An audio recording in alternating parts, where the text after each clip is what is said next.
हे विठेवरी सुंदर ते ध्यान हे विठेवरी सुंदर ते ध्यान हे विठेवरी सुंदर ते ध्यान हे विठेवरी करकटावरी देवोनिया करकटावरी देवोनिया करकटावरी देवोनिया सुंदर ते ध्यान हे विठेवरी सुंदर ते ध्यान हे विठेवरी सुंदर ते ध्यान हे विठेवरी सुंदर ते ध्यान हे विठेवरी करकटावरी देवोनिया करकटावरी देवोनिया करकटावरी देवोनिया तुलसी हार गळा कासे पितांबर तुलसी हार गळा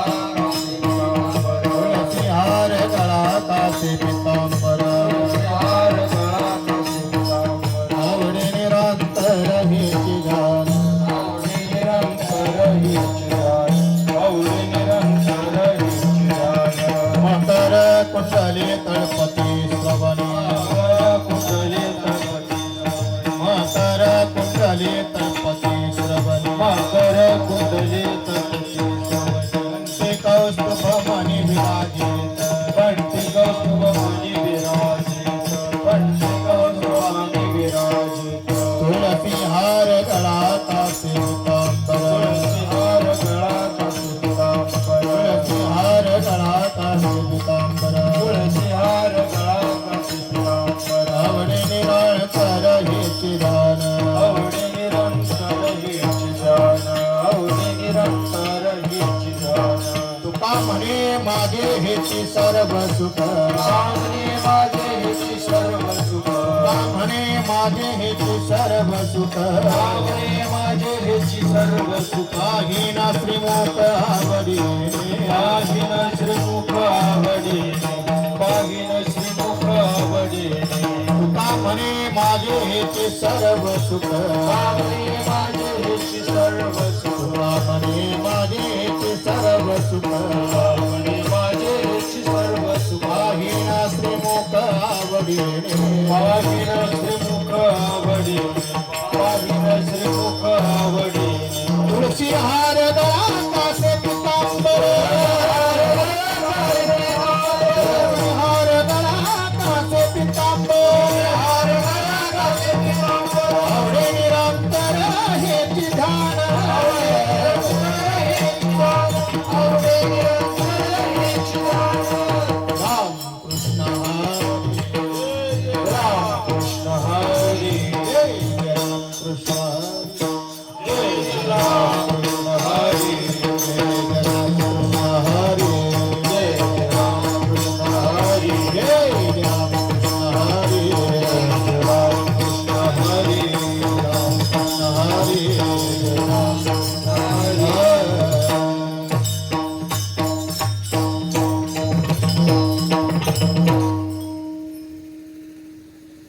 थोडंसं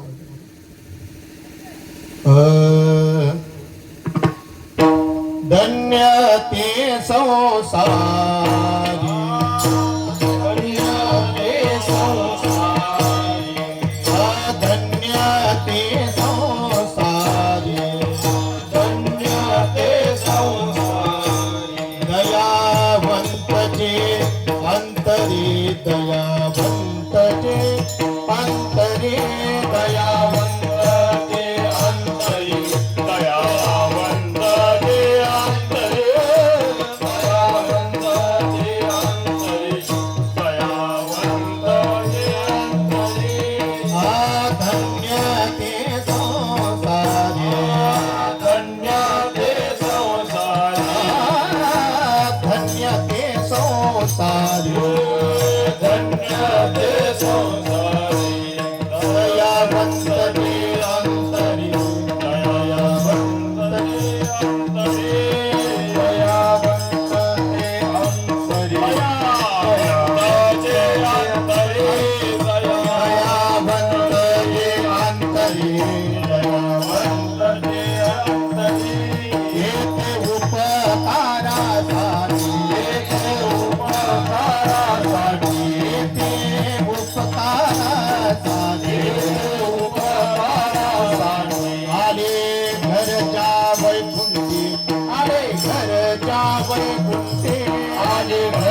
उदासीन नाही देही उदासीन नाही देही उदासीन नाही देही उदासीन नाही देही उदासीन नाही देही उदासीन मधुरावाने होती मधुरावाने होती मधुरावाने होती मधुरावाने होती तुका म्हणे वाव पोटी तुका म्हणे वाव पोटी तुका म्हणे वाव पोटी तुका म्हणे वाव पोटी तुका म्हणे वाव पोटी तुका म्हणे वाव पोटी मधुरावाने होती मधुरावाने होती मधुरावाने होती मधुरावाने होती तुका म्हणे वाव पोटी तुका म्हणे वाव तुका म्हणे वाव पोटी तुका म्हणे वाव पोटी तुका म्हणे वाव पोटी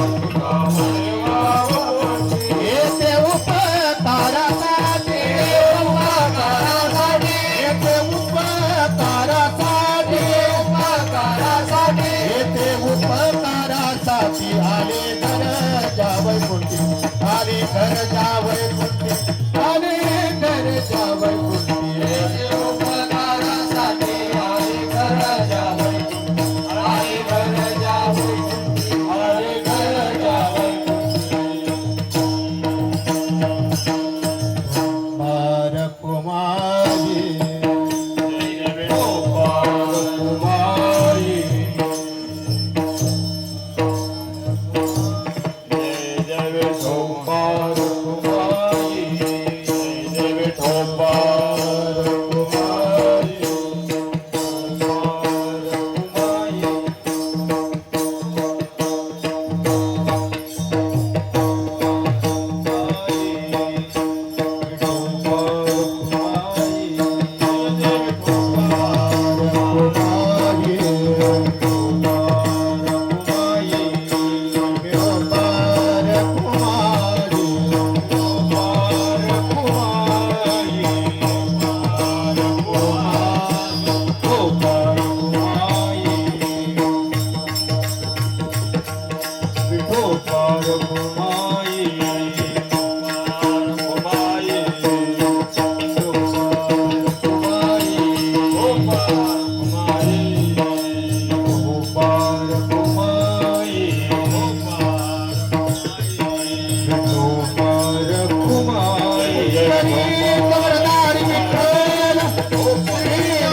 धन्य ते संसारी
दयावंत जे अंतरी दयावंत जे अंतरी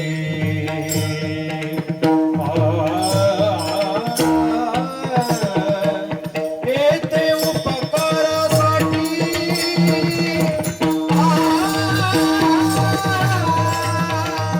येते उपकारासाठी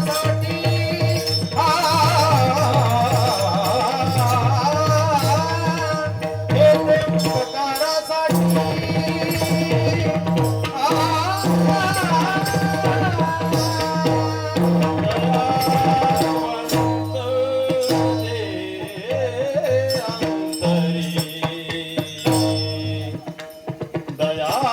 दयावंत जे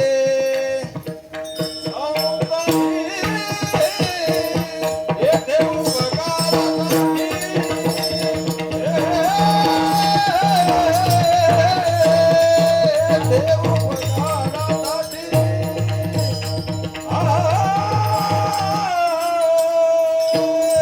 येथे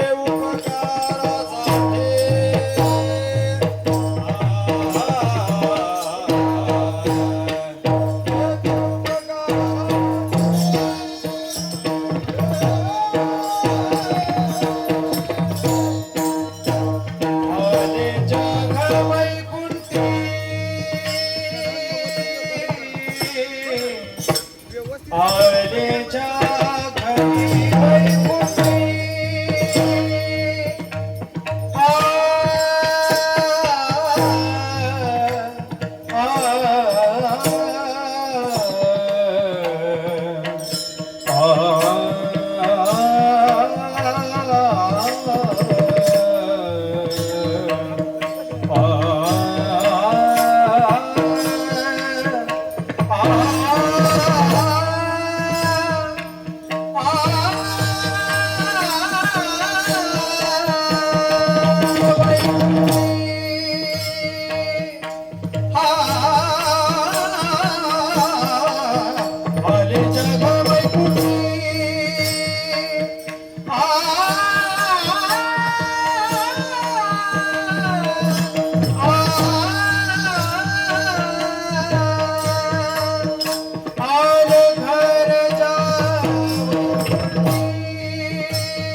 धन्य ते संसारी दयावंत जे अंतरी येते उपकारासाठी आले घरजा वैकुंठी. थोडं घेऊन द्या, थोडं नुसतं जरा सदेश द्या. लटिके वचन नाही देही उदासीन येते उपकारासाठी आले गरजा वैकुंठी. मधुरावाने ओटी मधुरावाने ओटी तुका म्हणे बाब पोटी येते उपकारासाठी आले गरजा वैकुंठी. समचरण सरोजम सांद्र नीलांबुदाबम जगननिहित पाणी मंडन मंडनानाम तरुण तुलसी मालां कंदरं कंजनेत्रं सदय धवलहासं विठ्ठलं चिन्तयामि. परम पुरुष शौरी पांडुरंगा मुरारी कमल नयन कान्हा गोपिका चित्तहारी प्रकट निकट शोभे रुक्मिणी रम्य भावी सदय धवलहासं विठ्ठलं चिन्तयामि.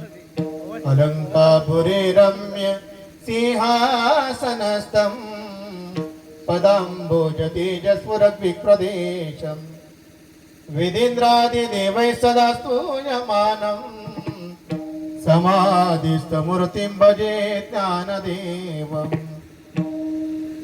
नमो सद्गुरो तुकया ज्ञानदीपा नमो सद्गुरो सच्चिदानंद रूपा नमो सद्गुरु भक्त कल्याण मूर्ती नमो सद्गुरु भास्करा पूर्ण कीर्ती. सेवे लागे सेवक झालो झालो सेवे लागे सेवक झालो झालो सेवे लागे सेवक झालो सेवे लागे सेवक झालो झालो सेवे लागे सेवक झालो सेवे लागे सेवक झालो सेवे लागे सेवक झालो सेवे लागे सेवक झालो सेवे लागे सेवक झालो. मज्जाला गेलो निजा चरणा मज्जाला गेलो निज चरणा अहो स्वामी कृपया देवा देवा अहो स्वामी कृपया देवा तुम करो निज चरणा निज चरणा अहो स्वामी कृपया देवा अहो स्वामी कृपया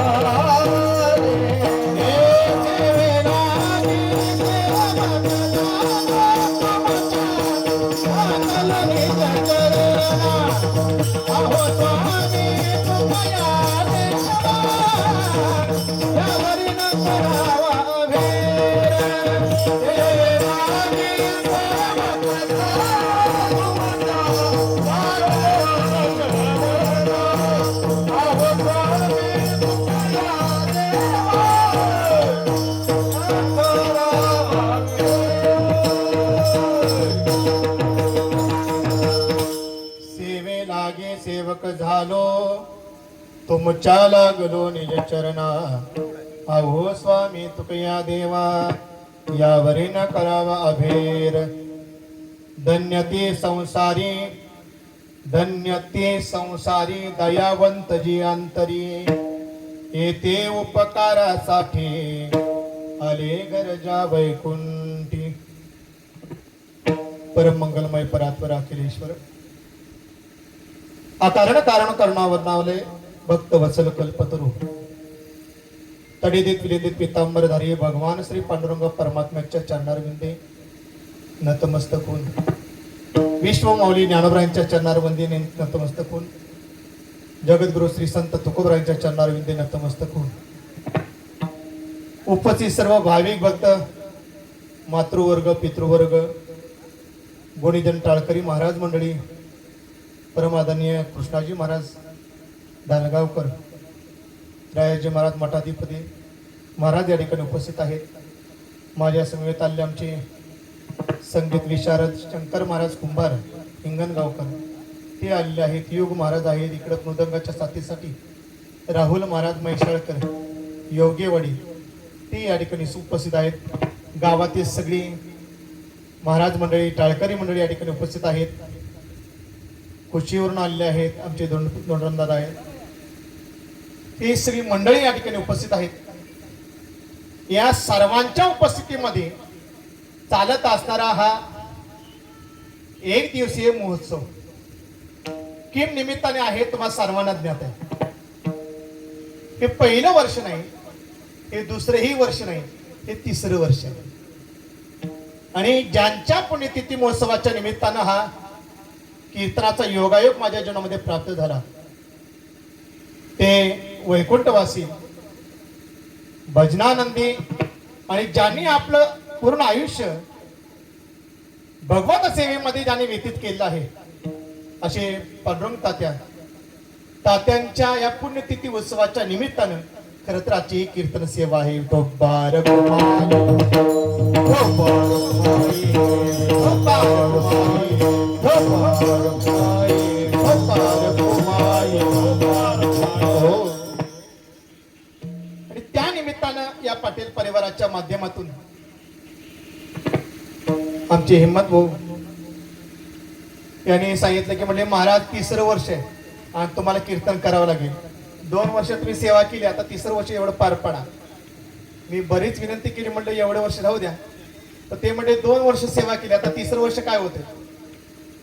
मी म्हणलं वारीला जायचं. गेल्या वर्षी गेलो आणि गेल्यानंतर येताना किती वेळ झाला मला माहितीये. सकाळी लवकर निघालो, एवढ्या गर्दीतून बाहेर गाडी निघण्याकरता आणि परत इथं पोचण्याकरता वेळ झाला. म्हणून म्हणलं मला शक्य होणार नाही, मी वारीला जाणार आहे. ते म्हणजे एवढं वर्ष काही करून करा. नाही विलाज झाला, सासवडला जायचं होतं ते आज फलटणला जाणार आहे. आता म्हणलं चालते, काय अडचण नाही. ज्ञानोबरांची वारी करायची होती, पण एवढं वर्ष तात्यांसाठी द्यावं म्हणलं. आज संध्याकाळी आम्ही वारीमध्ये जाणारच आहोत. एक वारकऱ्याची सेवा आपल्या जीवनामध्ये करायला मिळते. तात्यांचं नसतं तर मला वाटत नव्हतं मी थांबलो असतो. पण एक वारकऱ्याची सेवा आहे, ज्याने आपलं जीवन या भजनामध्ये व्यतीत केलं आहे. आणि वारकरी संप्रदायाची धुरा ज्यांनी आपल्या खांद्यावरती सांभाळली, हे असं आगळं वेगळं व्यक्तिमत्व आहे. आणि आपल्या परिसरातलं एक महाराज भजनाच्या क्षेत्रातलं वारकरी संप्रदायातलं एक आदरानं घेतलेलं नाव म्हणजे तात्यांचं आहे. आणि म्हणून अशा आपल्या परिसरातले भजनातलं रत्न आणि त्या तात्यांची आपल्याला सेवा करायला मिळते, हे आपलं भाग्य आहे. म्हणून खरं तर आज या ठिकाणी थांबलो. आणि म्हणून हा अभंग निवडण्याच्या पाठीमागचं सुद्धा कारण आहे. मी अभंग दुसरा निवडणार होतो महाराज, पण परवा दिवशीपासून एक व्हिडिओ आमच्या हिम्मत पटलांनी टाकला. एक व्हिडिओ होता आणि त्यामध्ये तात्यांनी निमित्त चाल म्हणले. आणि मला वाटतं तात्यांचा माझा शेवटचा संबंध आला कोचीमध्ये, ज्यावेळेस देवकर माऊली आले होते. आणि देवकर माऊलींनी हा अभंग घेतला होता जयसिंगांच्या पुण्यतिथीच्या निमित्तानं. आणि त्या ठिकाणी कीर्तनासाठी त्यांनी पुण्यतिथीसाठी हा अभंग निवडला होता. आणि शेवटची चाल तात्यांनी मी ती शेवटची चाल म्हणली होती. त्या चालीचा व्हिडिओ तो आता मला बाहेर आलेला दिसला. आणि ते म्हणले महाराज ही चाल तुम्ही त्याच पुण्यतिथीच्या कीर्तनामध्ये देवकर माऊलींच्या कीर्तनामध्ये म्हणले होते, तर आता एक काम करा, त्यात तोच अभंग घ्या आणि परत येतात त्याची उजळणी होते म्हणजे कुठे काय अडचण नाही. सेवके सांगितले करावे ते काम ते होतो पण काम नाही. या न्यायाप्रमाणे खरं तर हा अभंग आणि तात्यांची आठवण म्हणून खरं तर हा अभंग आज या ठिकाणी सेवेकरता निवडलाय. ठोबार कुमारी ठोबार कुमारी ठोबार कुमारी ठोबार कुमारी ठोबार कुमारी ठोबार कुमारी ठोबार कुमारी. मधुरा वाणी ओटी तुका म्हणे वाहू पोटी. आणि अंतकणामध्ये त्यांची तशीच तळमळ असायची. भाषा ही मधुर होती आणि कोणीही जवळ आलं तर त्याला आपलंसं करण्याची ताकद त्यांच्यामध्ये होती.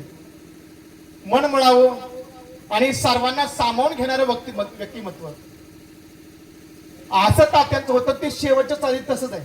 मधुरा वाणी ओटी शब्द मधुर होते. मी तर असं म्हणतो माणसं जोडण्याकरता सुद्धा मधुर वाणी असावी लागते. शब्द मधुर असावे लागतात. शब्दाने माणूस जोडताही येतो शब्दाने माणूस तोडताही येतो. शब्द कसा वापरायचा हे आपण ठरवायचं असतं. तुकोबराय तर म्हणजे आम्ही शब्दानेच या ठिकाणी आलो या ठिकाणापर्यंत पोहोचलो. आम्हा घरी धन शब्दाची रत्ने शब्दाची रत्ने रत्ने करू म्हणजे शब्दाची आमोच्या जीवाची जीवन शब्दे वाटू धन जन लोकांमध्ये. शब्द वापरले तर शस्त्र आहेत आणि वापरले तर शास्त्रही आहेत.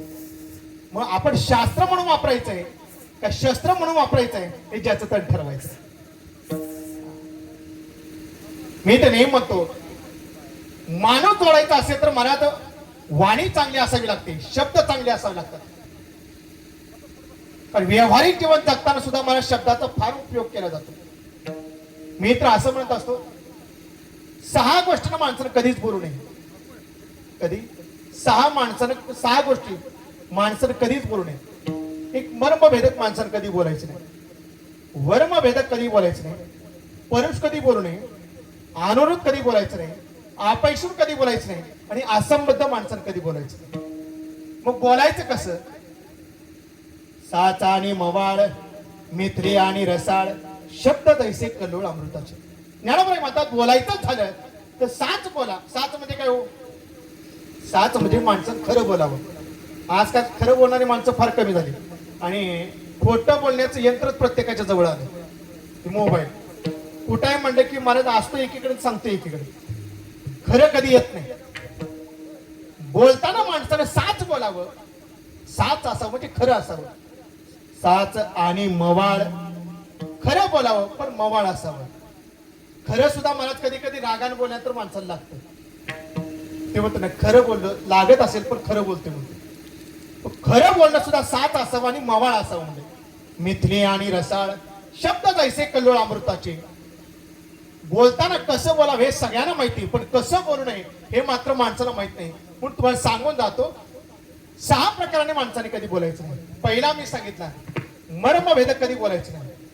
मर्मभेदक म्हणजे काय हो. एखाद्याकडे दोष नाही त्या दोषाने त्याला हिनवणं याला म्हणतात मर्मभेदक. दोष नसताना एखाद्याला जर आपण दोष लावला तर त्या दोषाने त्या माणसाचा अंतकरण मला दुखावलं जातं आणि म्हणून मर्मभेदक कधी माणसाने बोलायचं नाही. वर्मभेदक म्हणजे काय असलेल्या दोषाचं उच्चारण करणे त्याला म्हणतात वर्मभेदक. परुष म्हणजे कठोर. अनुरूप म्हणजे खोटं. अपैशून म्हणजे उद्देशून म्हणजे लेखी बोले सुने लागे. कळालं असेल. अपैशून सुद्धा कधी माणसानं बोलायचं नाही. आणि 6वा आहे असंबद्ध कधी माणसानं बोलायचं नाही. असंबद्ध म्हणजे काय तारतम्य विरहित. कशाचाच कशाला तारतम्य नसणे याला म्हणतात असंबद्ध. विठोबार कुमार विठोबार कुमारी विठोबार कुमारी विठोबार कुमारी विठोबार कुमारी विठोबार कुमारी विठोबार कुमारी विठोबार कुमारी. मर्मभेदक बोलण्यामुळेच रामायण घडलं. मला कशामुळे रामायण घडलं. सीता मातेनं मर्मभेदक बोली रामायण घडलं. रामायण उघडून बघा. ज्यावेळेस त्या रावणानं विचार केला की सीतेचं अपहरण करायचं आणि अपहरण करण्याकरता त्या रावणानं काय केलं मारीची मामाला बोलावलं. तो मायावी होता. त्या मारीचीला सांगितलं हे मारीची तुला हरिण व्हावं लागेल म्हणजे का तू हरिण व्हायचं आणि सीतेच्या जवळ मला तू काय करे धावत जायचं तुला बघून ते हरिण तुझ्या कातण्याची चोळी करून मागेल किंवा तू मोहित कर आणि तिच्या समोरून जा तेवढ्यामध्ये राम तुझ्या पाठी मागे लागेल आणि मी तेवढ्यामध्ये काय करेन सीतेचं अपहरण करेन तो मारीच म्हणला रावणा मी जर हरण झालो तर माझं मरण नक्की आहे म्हणजे झालो हरण तर माझं मरण आहे मी काय हरिण होणार नाही कारण त्याला माहिती होतं कारण तुटलेल्या टोकाच्या बाणानं टोक नव्हतं बिना टोकाच्या बाणानं 7 समुद्राच्या पलीकडे महाराज कोणाला पाठवलं मारीचीला मारत टाकलं होतं एका बाणानं प्रभू रामचंद्रांच्या त्याला माहित होतं नुसता तुटका बाण होता 7 समुद्राच्या पलीकडे येऊन टाकलं जर खराच बाण मारला तर मी जगेल का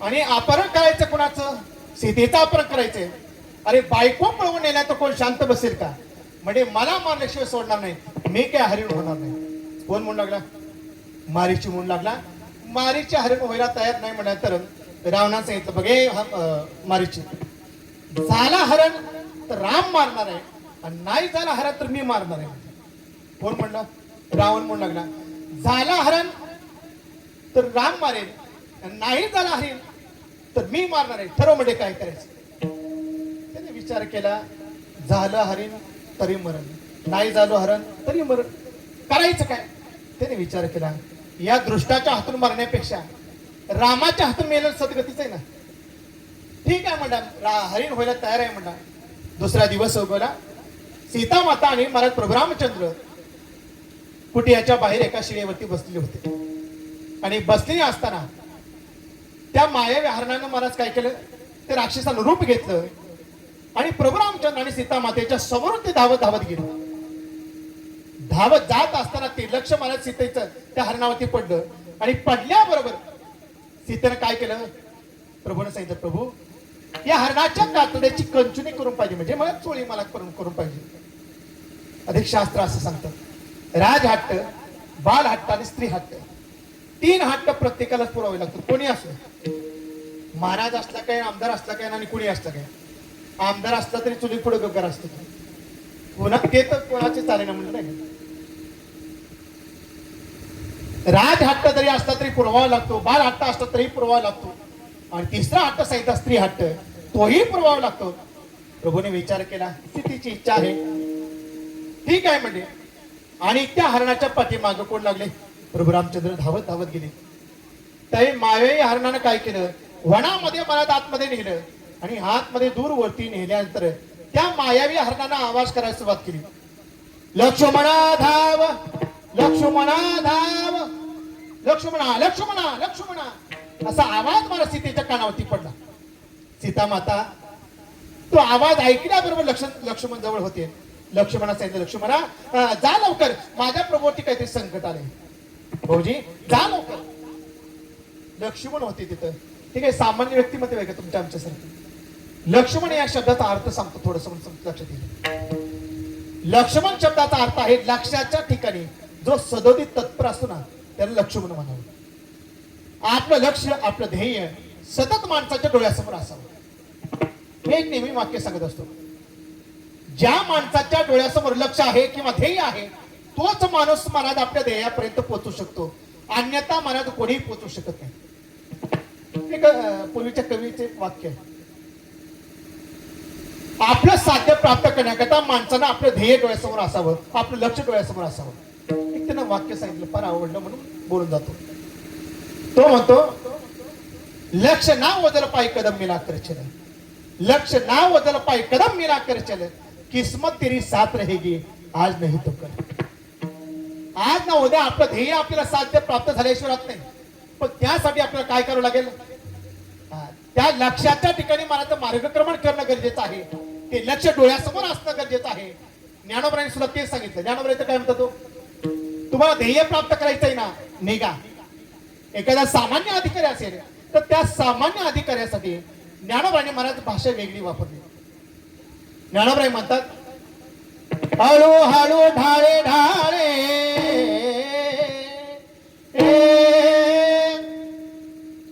के तुलेने के वेणे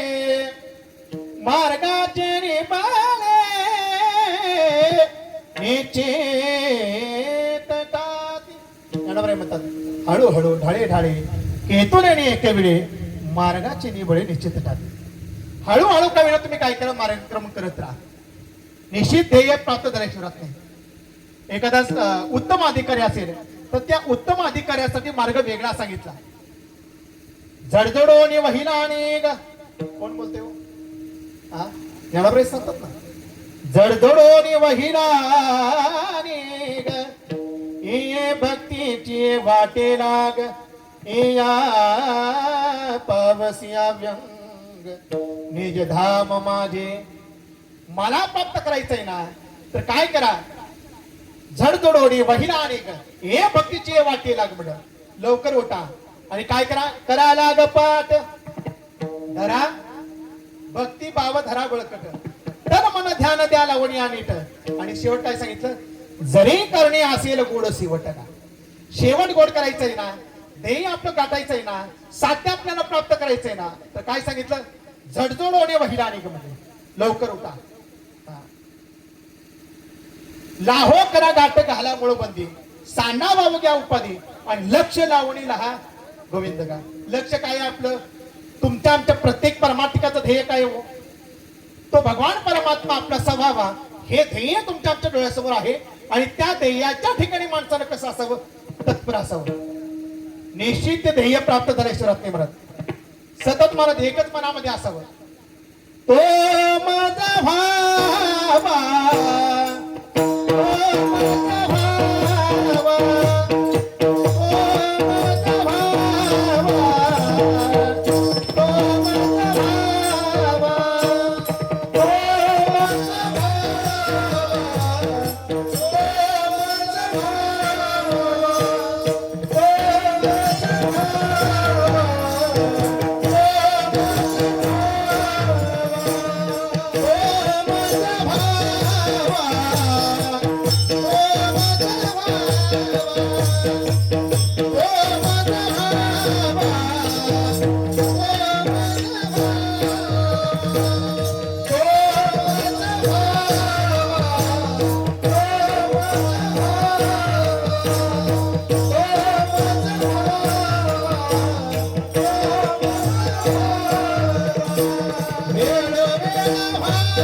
भावा हे ध्येय प्रत्येक वारकऱ्याच्या डोळ्यासमोर असतं आणि ते ध्येय ते लक्ष आपण डोळ्यासमोर ठेवून जर आपण मार्गक्रमण करत असेल तर निश्चितपणे ते साध्य प्राप्त झाल्याशिवाय राहत नाही. तसं लक्ष्मणामध्ये महाराज आपल्या ध्येयाच्या ठिकाणी सदोदित तत्पर होते. स्थितीने सांगितलं म्हणजे भाऊजी जा म्हणजे माझ्या प्रभूवरती संकट आले. लक्ष्मण सांगितलं लक्ष्मण म्हणू लागले आहो माते माझ्या प्रभूवरती संकट कधीच शक्य नाही म्हणजे माझ्या प्रभूवरती संकट येणारच नाही म्हणजे जो सगळ्याचं संकट दूर करतो त्या प्रभूवरती संकट कसं येईल म्हणजे मागे पुढे उभा आहे सांभाळित या जगाला सांभाळणार तो भगवान परमात्मा आहे नवे नवे जगाची संकट दूर करण्याची ताकद ज्या भगवान परमात्म्यामध्ये आहे त्या भगवान परमात्म्यावरती संकट येईलच कसं प्रभू म्हणजे लक्ष्मण भैया म्हणजे माझ्या प्रभूवरती संकट नाही शक्यच नाही म्हणजे सीतेला राग आला महाराज त्यावेळी सीता माता लक्ष्मणाला मर्मभेदक बोलली काय बोलली भावार्थ रामायणामध्ये नाथाने त्याचं चिंतन केलं नाथ म्हणतात सीता त्या ठिकाणी लक्ष्मणाला म्हणू लागली आता कळालं भाऊजी वनवास कोणाला होता वनवास कोणाला सांगितलं होता रामाला सांगितलं होता का लक्ष्मणाला सांगितलं वनवास रामाला मिळावा 14 वर्ष वनवासाला जावा ही महाराज हे वचन कैकेयीने मनात मागून घेतलं 14 वर्ष राम वनवासी म्हणले लक्ष्मण म्हणलं नाही आता कळलं म्हणजे 14 वर्ष वनवास रामाला सांगितलं असताना आमच्या पाठीमागे तुम्ही का आलात आणि मग त्या ठिकाणी वाक्य महाराज सीता बोलू लागली सीता म्हणते तो वना आला याची लागोनी माझा अभिलाष मनी धरोनी काय म्हणते आता कळलं भाऊजी म्हणे या वनवासामध्ये तुम्ही आमच्या पाठीमागे का आलात या वनवासामध्ये माझा रामाचा घात कोणीतरी करावा आणि रामाची सुंदर अशी असणारी सीता मला मिळावी या अभिलाषेने तुम्ही आमच्या पाठीमागे आलात काय वाटलं असेल काय वाटलं असेल मला लक्ष्मण म्हणजे साधं व्यक्तिमत्व होतं का अजून जरा थोडस पुढचा प्रसंग सांगतो रामायणाचा म्हणजे तुमच्या लक्षात येईल लक्ष्मण काय होते तुम्हाला लक्षात येईल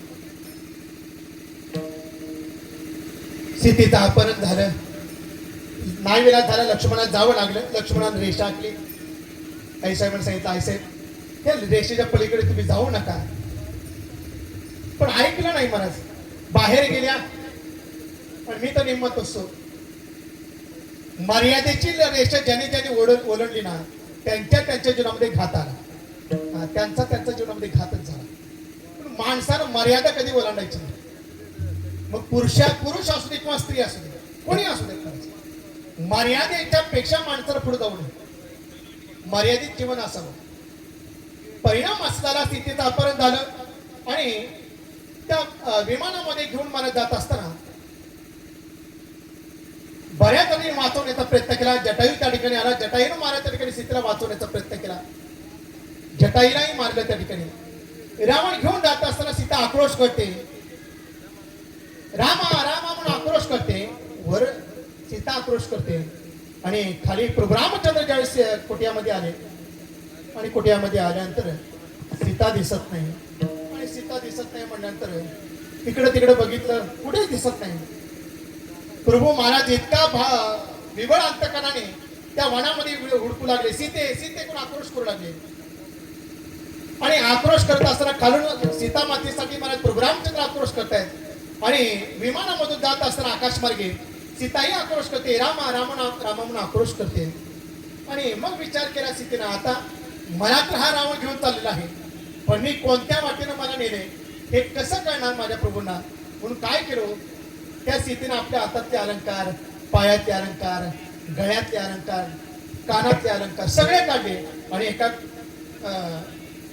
कातड्यामध्ये बांधले आणि ते कातडं काय केलं खाली टाकले नक्की माझे प्रभू मला शोधण्याकरता या मनामध्ये येत असतील आणि हे अलंकार बघून माझे प्रभू नक्की ओळखतील मी ह्या वाटेने गेले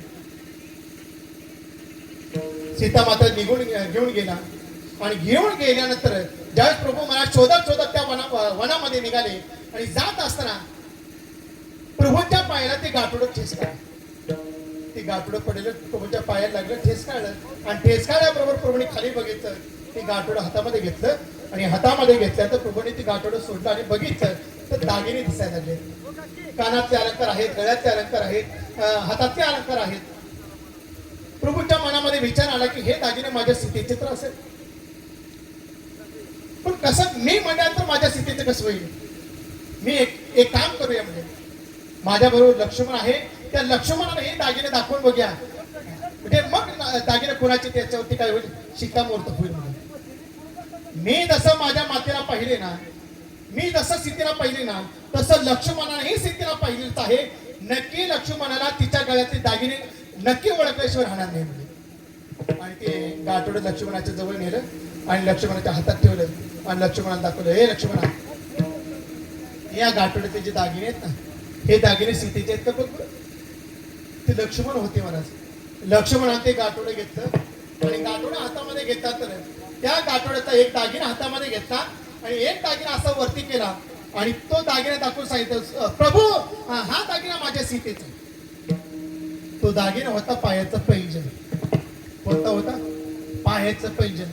तो दागिना उचलून मनात लक्ष्मणाला दाखवला आणि दाखवल्यानंतर प्रभूंच्या मनामध्ये थोडी शंका आली.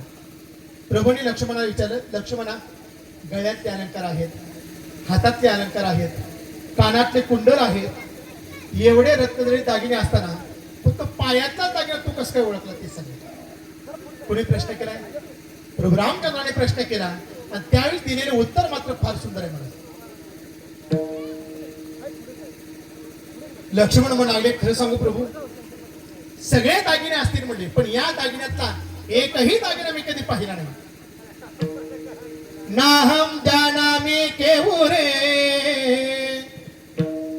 नाहम जानामि कुंडले, नृपुरे तो भी जानामि, नित्यम पादवंदनात. काय सांगितलं? नाहम जानामि केवरे. केवरे म्हणजे कानातले कुंडल कुठली घातली आहेत. नाहम जानामि कुंडले, नृपुरे तो भी जानामि. नृपूर म्हणजे पैंजन. पायातल्या पैंजनाला संस्कृत भाषेमध्ये नृपूर म्हटले जाते. नृपुरे तो भी जानामि नित्यम पादवंदनात. प्रभूने म्हणले, मग एवढे दागिने असताना हा पायाचा दागिना का ओळखला? त्यावेळी सांगितलं लक्ष्मणाने, मी रोज तुमचं आणि सीता मातेचं दर्शन घेण्याकरता मी येत होतो. पण आपल्या रघुकुलाची रीत आहे, प्रातः काल उठके रघुनाथा, मातु पिता गुरु दमही माता. ही आपल्या रघुकुलाची रीत आहे आणि त्या नियमाप्रमाणे माझी आईही तुम्हीच आहात आणि माताही तुम्हीच आहात. माझ्यासाठी तुम्ही सर्वस्व आहात आणि मग तुमच्या दोघांचं दर्शन घेण्याकरता ज्यावेळेस मी यायचो ना, त्यावेळेस त्या आई साहेबाच्या पायाचं पैंजण थोडं माझ्या दृष्टीमध्ये पडायचं. बाकी माझ्या आईनं कोणता दागिना घातलाय हे 14 वर्षामध्ये मला लक्ष्मणाने कधी वर मान करून पाहिलं नाही. त्या लक्ष्मणाला तू वनाला याची लागू नये, माझा अभिलाष म्हणे धरून, हे वाक्य कसं वाटतं असेल? महाराज हे वाक्य बोलले आणि म्हणूनच मला त्या ठिकाणी घात झाला.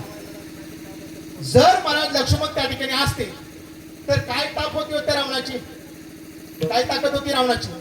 रावण जवळ सुद्धा येऊ शकला नसता. फक्त एकच घडलं, मर्म भेदक बोलले आणि हे घडलं महाराज.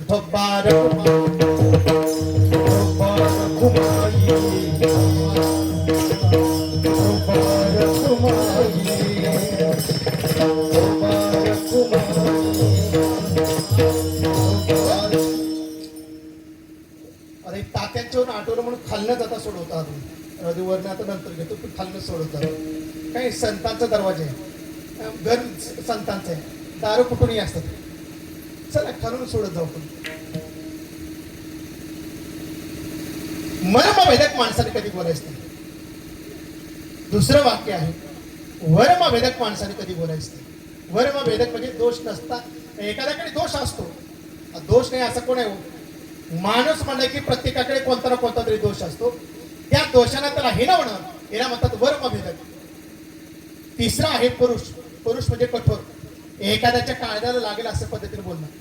कधी कधी माणसं असं बोलतात, महाराज माणूस कोण आहे, पुढचा माणूस त्याची योग्यता काय आहे, कशाचाच काही विचार न करता माणसं बोलतात. माझ्या जीवनात घडलेला प्रसंग एकदा सांगतो, 1-2 मिनिटं आठवलं म्हणून. आळंदीमध्ये ज्यावेळी शिक्षण घेत असताना मी संगमनेर अकोला भागामध्ये आम्ही कीर्तनाला बऱ्याच ठिकाणी जायचं. आता आमची कीर्तन म्हणले की 9 ते 8 करा, ही आमची वेळ जास्त असते. लक्षात आलं असेल तुम्हाला. तुम्ही आ केलं की आमची कीर्तन जय विठ्ठल केलंच लगेच. काही ठिकाणी पण 7 ते 9 व्हायला लागले. आता शेवटचं मला 9 ते 11चं कीर्तन होतं. आळंदीतनं 5-5:30 वाजता बाहेर पडलो, मोशी फाट्याला आलो आणि नाशिक रोडला उभं राहिलो आणि विचार केला की आता आपण काय करू, नाशिकला संगमनेरला जाणारी गाडी बघूया. गाडीत बसलो आणि गाडी बरोबर मला 7:30 वाजता बरोबर जाऊन संगमनेर स्टँडला उतरलो. आल्याबरोबर खाली उतरलो आणि संगमेरहून अकोल्याला जाणारी गाडी 8 वाजता होती. 7:30 वाजता उतरलो. 8 वाजेपर्यंत मी विचार केला की आता काय करायचं. पण 8 वाजे शेवटची गाडी फक्त एकच होती, तीही 8 वाजता येणार होती. 8च्या अगोदर गाडीच नव्हती. ठीक आहे म्हणजे वाट बघत उभं राहिलो. मी ज्या गाडीची वाट बघत होतो ना त्याच गाडीची एक पैसे वाट बघत होत्या. तिच्याकडे लेकरं किती होती तुम्हाला सांगतो, तुम्ही फक्त मोजा. तिच्या या कडेवर एक होतं, या कडेवर एक, या खांद्यावर एक, या खांद्यावर एक, या हातात एक, या हातात एक, पुढे एक, मागे एक. किती झाले हा किती झाले कोणतं म्हणलं असा हा 8च ना. आणि सांगतो तिथे या खांद्यावर एक, या खांद्यावर एक, या कडेवर एक, या कडेवर एक, उजवीकडे एक, डावीकडे एक, पुढे एक आणि 8 झाली ना बरोबर. असे 8 लेकरू बाळा घेऊन मला त्या ठिकाणी उभी होती. असं वाटत होतं त्या बाईकडे बघितलं तर हे नक्कीच शिमग्याच्या महिन्यामध्ये जन्माला आलेली असेल, इतकी शांत. महाराज 7:30 वाजल्यापासून 8 वाजेपर्यंत कृष्ण महाराज एकही शिवी तिनं परत कधी येऊ दिली नाही. चपराशापासून पंतप्रधान राष्ट्रपतीपर्यंत सगळ्याचा उद्धार केला. तुम्ही म्हणा तुम्हाला कसं काय माहिती, मी आपलं 25 फूट लांबून ऐकत होतो. जवळ आले की आज शिवी हसत होती. जवळ जायचंच काम नव्हतं, लांबून ऐकत होतो. मी तर असं म्हणेन तुमच्या आमची प्रमाण कमी पडत असतील पण तिच्या शिव्या वेगळं पाहत होते. 8 वाजता गाडी आली. आता शेवटची गाडी म्हणत किती गर्दी असते तुम्हाला माहिती. तो बा गर्दी, कोण कोणीकडून शिरू लागलं, कोण कोणीकडून शिरू लागलं. मला नेहमी आलेले कार्यकर्ता त्या ठिकाणी होता. त्यानं काय केलं, केबिन मधून गेला आणि पुढच्या 2 माणसाची सीट धरली. केबिन मधून आतमध्ये जाऊन पहिली गाडी होती हात दाखवा बसता 3x2 ची गाडी मला तुडुंब भरली. मी आपलं कसं बसत त्या वाट काढत काढत गर्दीमध्ये आतमध्ये गेलो. त्यानं धरलेल्या सीटवरती बसलो. पण तो जरा जास्त हुशार होता. त्यानं काय केलं, तो आपल्या खिडकीकडे बसला आणि मला पाठ ढकललं. मला असं कसं का असं नाही, त्यानं जागा धरली बाजर, हेच महत्वाचं म्हणलं. मी आपलं बसलो आणि बसल्यानंतर सगळी गाडी तुडुंब भरली.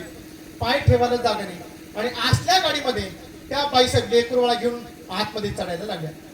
जसं आतमध्ये येताना पायरीवरती पाय ठेवला आणि पायरीवरती पाय ठेवला तर तिने विचार केला आता काय आतमध्ये जाता येत नाही, काय करायचं. तिने पायरीवरची अशी शिवी हसडली, आधी तर सांगत नाही, अशी शिवी हसडली. बाबा बाबा सगळे बाबा बाबा बाईसाहेबांना वाट द्या म्हणजे वाट द्या म्हणल्या तर मला सगळ्यांनी वाट द्यायला सुरुवात केली. सरकत सरकत सरकत सरकत सरकत सरकत बाईसाहेब आतमध्ये आल्या. मी ज्या ठिकाणी बसलो होतो त्या ठिकाणी उभं राहिल्या. मी म्हणलं आबा आता काय खरं, आता या संत दर्शनात काय लाभ आहे देव जाणे. मी आपलं धरून आणलेल्याच माणसासारखं बसतो. तेवढ्यामध्ये तुला लेकरोळा खाली सुटला. सगळी मुलं खाली सोडली आणि सोडल्यानंतर मला वाटत होतं ही नेमकं शिमग्याच्या महिन्यामध्ये जन्मलेली असावी. पण त्या लेकरांकडे बघितलं तर असं वाटत होतं ही नेमकी शिमग्याच्या दिवशी जन्मलेली असेल. इतकी शांत महाराज. एकाने काय केलं माहिती का, हळूच गेलं ते म्हाताऱ्याचं बूट बघितला. ते बूट हळूच उचला ते चक्क बसते, त्याची चप्पल आणि दुसरी त्याच्या बुटा बसते. एकाने त्याचा पुढचा कार्यक्रम केला. एकाने काय केलं, वर बघितलं काय ते काळी कॅरी बॅग दिसते. त्याने विचार केला, हळूच पाठीमागच्या सीटवरून गेलं. ते हळूच कॅरी बॅग उचलली. बघितलं तर मला त्याच्यामध्ये द्राक्ष होते. माटा माटा माटा खाल्ले, जेवढे खाई तेवढे खाल्ले बाकी ठेवून दिले. तिसऱ्याने त्याचा पुढचा कार्यक्रम केला. त्याने काय केलं, ते कंडक्टर खाली उतरलं होतं. ते पहिलं तिकिटाचा बॉक्स फाडायचा, पंच करायचा, तो ते सीटवरती ठेवला होता आणि शिट्टी मारण्याकरता खाली मागं पुढे करण्याकरता उतरलं होतं कंडक्टर. खाली उतरल्याबरोबर त्यानं काय केलं, ती एक लेकरू गेलं, ती बॉक्स उचलला, पुढच्या सीटवरती गेलं आणि टना टना टना फाडायला लागली. तेवढ्यामध्ये ती वैतागलेलं गिराईक परत एक तर दिवसभर फेऱ्या मारून मारून ती कंडक्टर वैतागलं होतं. वरती आलं आणि आल्याबरोबर त्यानं बघितलं तिकीटचा बॉक्स दिसत वरडायला बॉक्स पुढे घ्या, बॉक्स पुढे घ्या. ती जवळच्या सीटवरचं म्हणा पुढे दिसते पुढं ती पोरग ते नेहमी बघ असं म्हणत तळपायच्या आग मस्तकाला गेली. मला रागाला लाल बंद झाला आणि हातमध्ये मला वाट काढत काढत काढत निघाला. त्या पोराच्या हातातलं मला तो बॉक्स हिसकावून घेतला आणि हिसकावून घेतल्यावर त्यानं म्हणला हे कुणाचं ऐकाट वरडायला लागला. वरडायला लागला तर हिनं त्याच्यापेक्षा आवाज वाढला. अय कुणाचं म्हणून काय याच्यात माझ्या येत म्हणा. हिचा जसा आवाज वाटत त्याचा आईस्क्रीम झाला तेवढं तू तुमच्या इथे हो हो ही सगळी दिसते ती कॅलेंडर माझीच म्हणजे बरं जाऊ दे म्हणजे हिच्या नादाला कुठं लागता. त्याने विचारलं तिकीट म्हणजे एक फुल बाकी हाफ तर हाफ म्हणजे एक फुल बाकी हाफ दिले आणि आपलं कंडक्टर जाग्यावर जाऊन बसलं. जाग्यावर जाऊन बसल्यानंतर गाडी निघाली. आता सिटीतनं बाहेर जायला वेळ लागतो. गाडी बाहेर यायला लागली आणि सिटीतनं बाहेर यायला 15-20 मिनिटं गेली आणि गेल्यानंतर गाडी बाहेर आली. आल्याबरोबर हवा लागू लागली. उन्हाळ्याचे दिवस होते. मी विचार केला कशी का असणार आपल्या आईच्या वयाची दिसते, तिला बसू द्या पण आपण उठून उभं राहू. काय माझं चुकलं का? मी सरळ उठून उभं राहिलो, हात जोडला. आई साहेब बसा बसा म्हणलं. आता तिने गप बसावं नाही. ती म्हणजे इतकं का तुझी डोळे फुटले होते का? मी तर गारच झालो. म्हणजे मी हिला जागा द्यायला लागलो. ही म्हणते तुझे काही इतकं डोळे फुटले होते काय? मी गप्पच बसतो. ती पाठीमागचा एकदम म्हणलं हो बाई तुम्हाला काय कळते का? त्यांनी जागा दिली मग तर गप बसवलं. ती म्हणजे दिली तर दिली का त्याच्या बापाची दिली का? मग मला नेहमी आलेल्या कार्यकर्ता जरा फारच चिडला मला. तर असं हात मागे सगळं हो बाई कोण सांभाळून बघा म्हणा तुम्हाला काही कळतंय का? म्हणजे काय झालं? कोण आहेत माहितीये का? हे म्हणजे कोण आहेत? महाराज आहेत. महाराज काय म्हणता? महाराज आहेत. आता मग तर गप बसव का नाही? म्हणजे असलं तर असतं मला का चुलीत घालायला. तुम्हाला सांगतो त्या दिवशीपासून ठरवलं आतापासून कधी गाडीने एसटीने कधी प्रवास करायचा नाही. माझा मुद्दा होता काय बोलावं, कधी कसं बोलावं, कधी बोलावं, कुठं बोलावं हे माणसाला कळत नाही. कधी कधी माणसं इतकं कठोर बोलतात पुढचा कोण आहे याचाही विचार न करता बोललं जातं ना. हिला म्हणतात पुरुष बोलणं.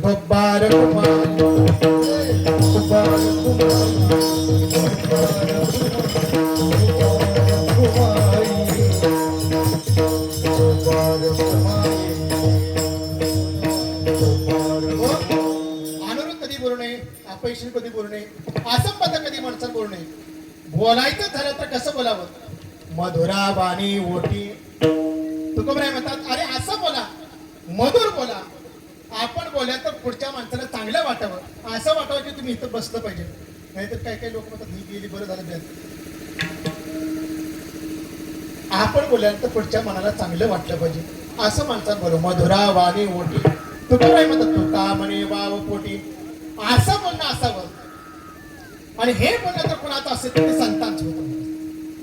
ज्यांच्या चित्तामध्ये महाराज भगवान परमात्मा आहे ना असे संत महात्मे त्यांचं बोलणं कसं आहे, त्यांचं मधुर बोलणं आहे. आणि तुका म्हणे वावपोटी त्यांचं अंतकरण असं विशाल आहे की सर्व जगाला सामावण्याची ताकद त्यांच्यामध्ये आहे. असे संत महात्मे आहेत. पण ते जे बोलतात ना ते कधीही मला चुकीचं बोलत लटके वचन लटक कधीच बोलत नाही महाराज. संत जे बोलतात ना महाराज हे जगाच्या हिताचं बोलतात. तुमचं आमचं हित कशात आहे हे पाहून येणारे तर कोण असते तर ते संत महात्मे. शोधनी आले संत शोधनी आले संत शोधनी आले संत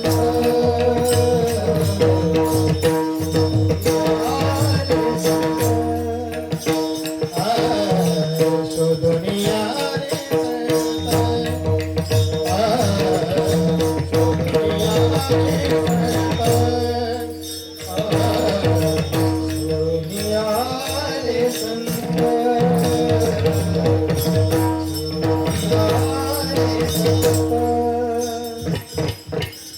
हित हित जगाचे हो हित हित जगाचे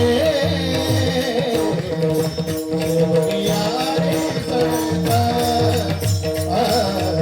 शोधनिया रे संत हित हित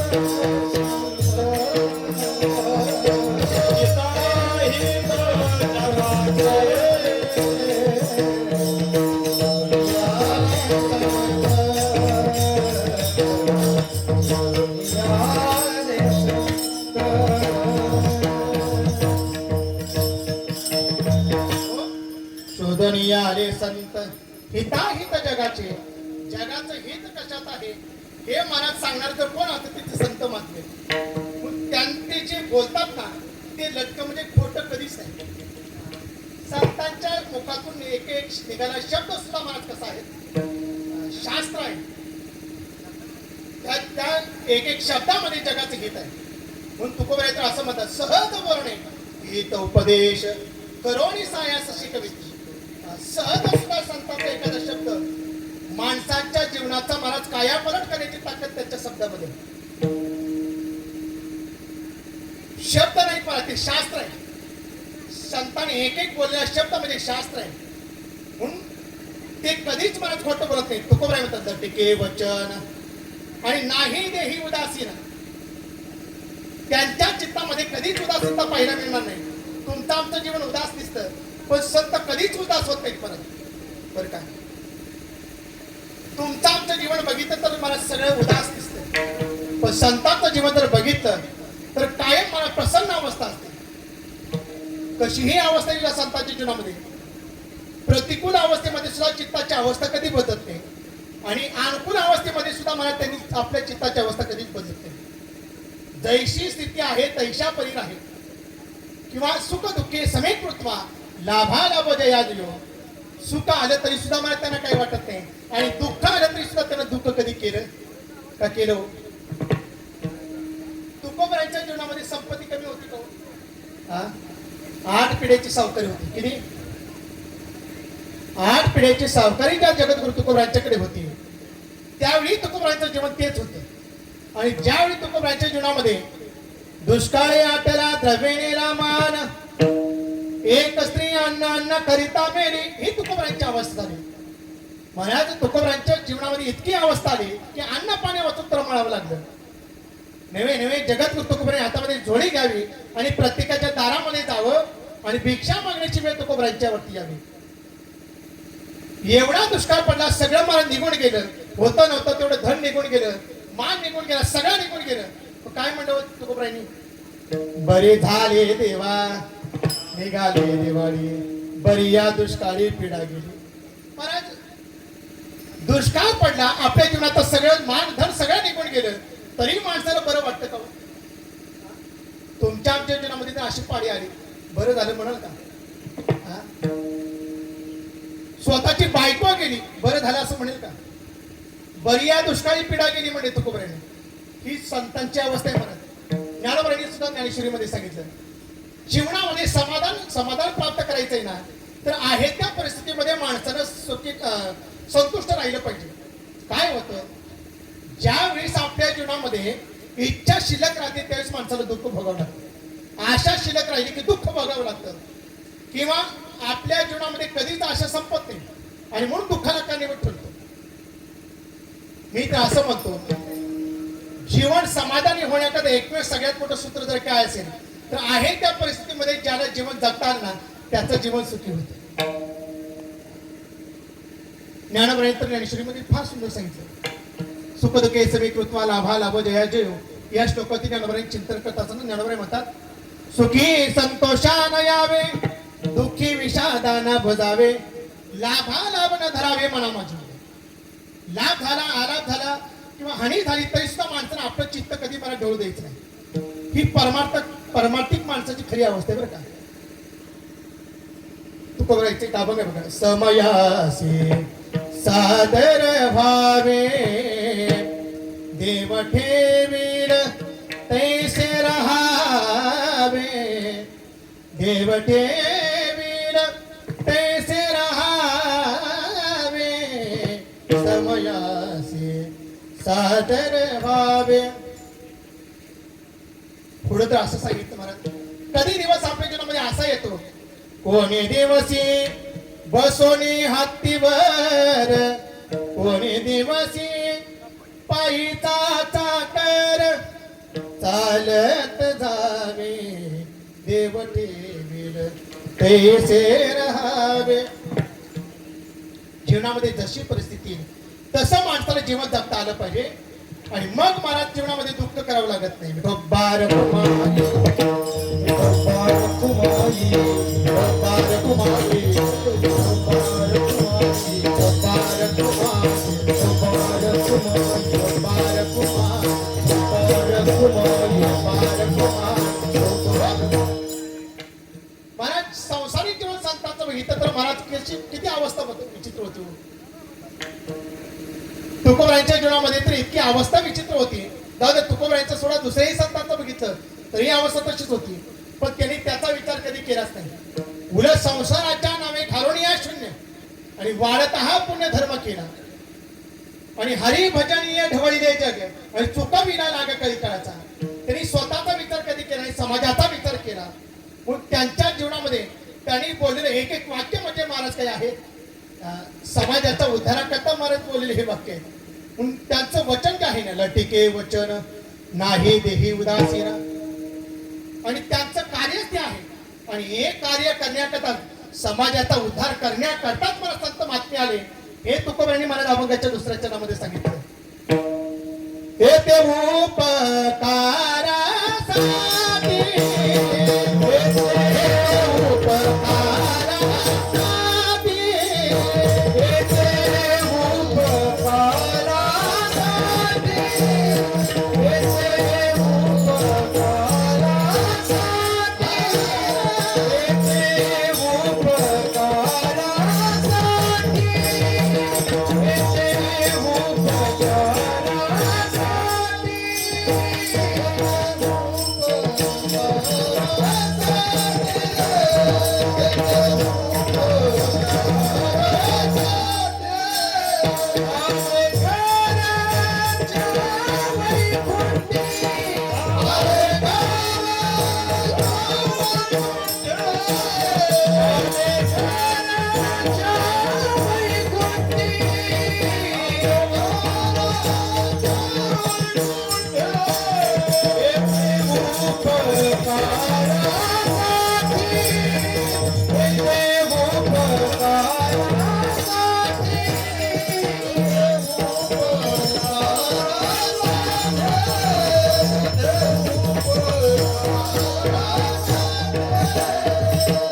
तुकोबारे म्हणतात असे जे महात्मे आहेत ना, ते या मृत्यू लोकांमध्ये येतात आणि हेच कार्य करण्याकरता येतात.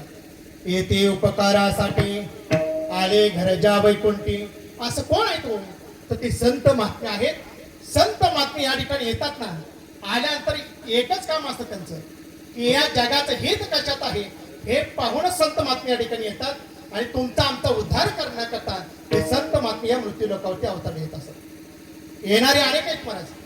या मृत्यू लोकांमध्ये येणारा 3 वर्ग आहे.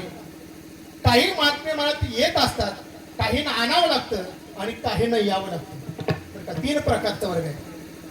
काही येत असतात, काहींना आणावं लागतं आणि काहींना यावं लागतं. संत महात्मे स्वतःहून येतात.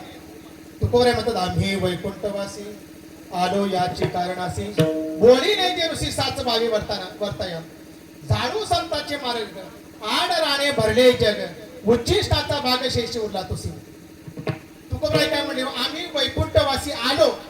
आलो म्हणजे काय, आणलं म्हणले, काय शब्द टाकला, आलो म्हणले. काहींना येत असतात. स्वतःच्या इच्छेने येणाऱ्यांना ना संत म्हणलं जातं. स्व इच्छा प्रारब्धाने येणारे जे आहेत ते संत आहेत.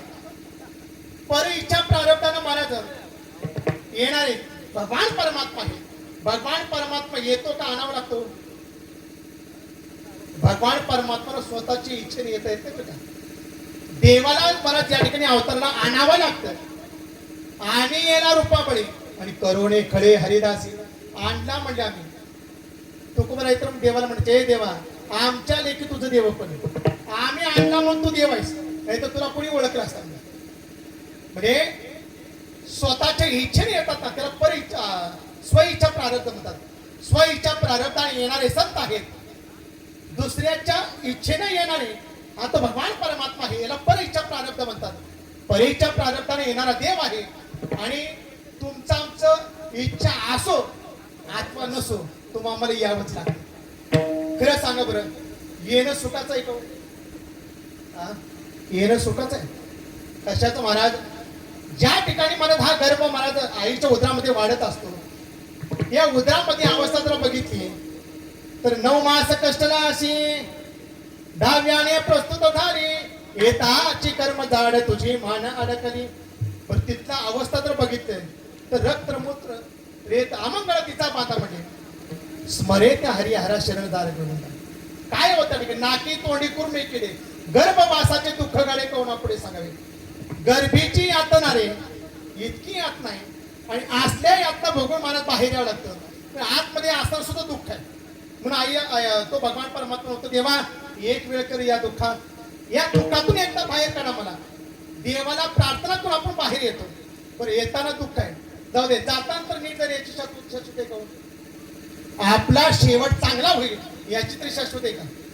इथं बसल्यापैकी हात वरती कोणी एखाद्याला सांगा की मी माझा शेवट चांगला करेन.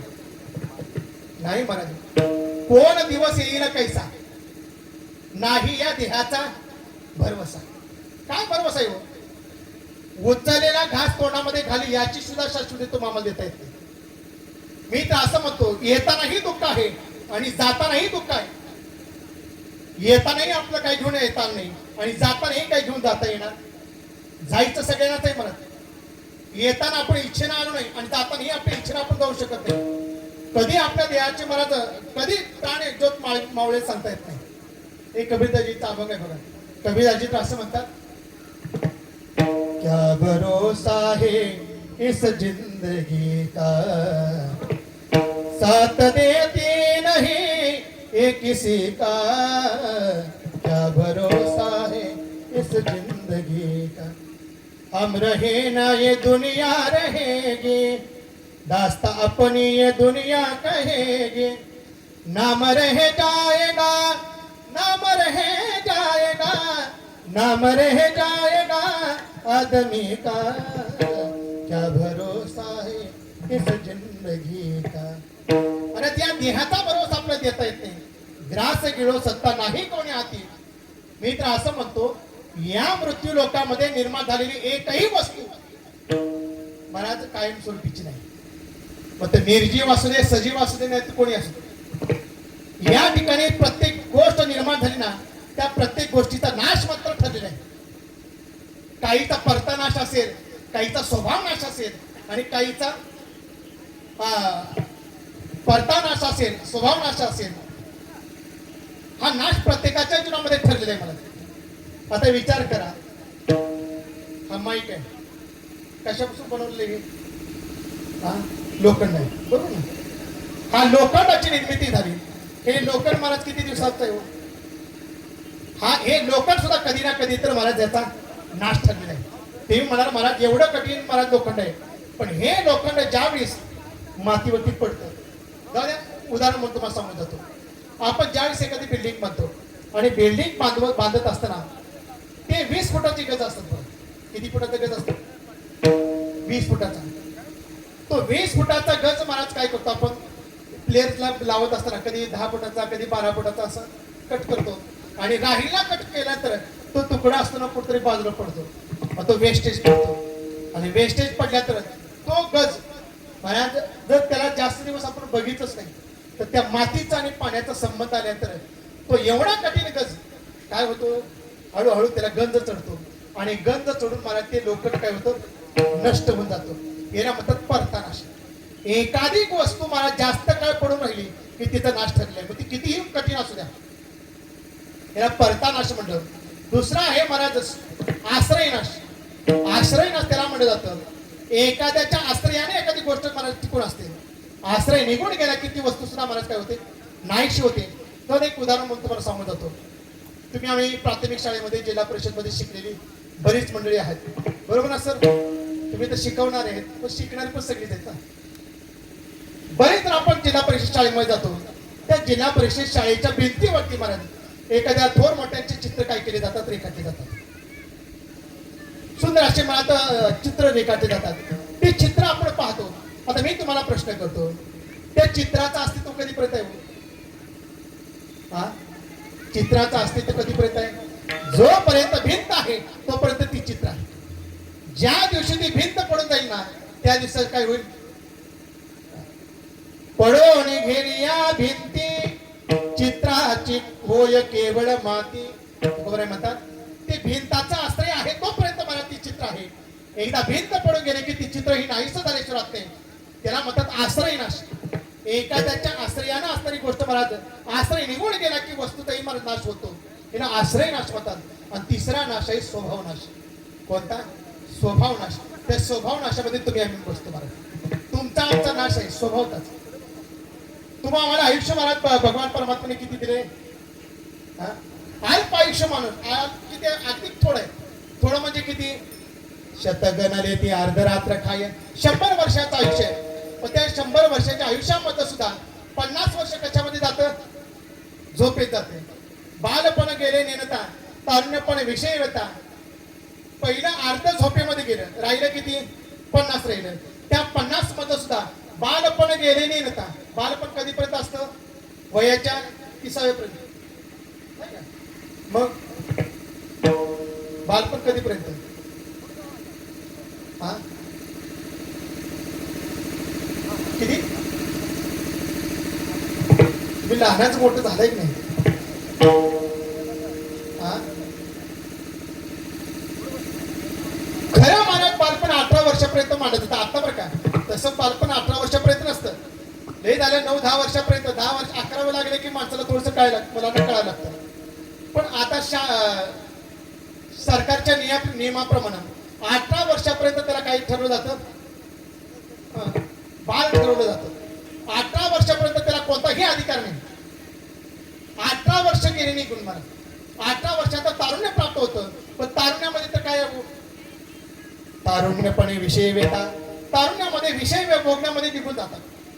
जाऊ द्या 25 वर्ष निघून गेले आणि 25 वर्षांत मनात आपल्या गळ्यामध्ये संसार पडतो.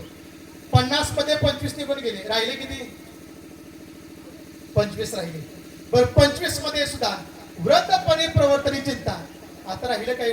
त्यात म्हातारपण आलं, रोग आला, नाही ती ह्याच्यात आयुष्य निघून गेलं. राहिलं किती? काय भजन असे उरले ते पाहिजे म्हणले महाराज. आपल्यासाठी फार थोडं वेळ आहे, फार थोडी वेळ. अगदी थोड्या वेळामध्ये माणसानं आपलं स्वतःचं हित करून घेतलं पाहिजे. कारण हा एवढा सुंदर देह तुम्हाला मला मिळाला, कशासाठी दिला हो देवानं?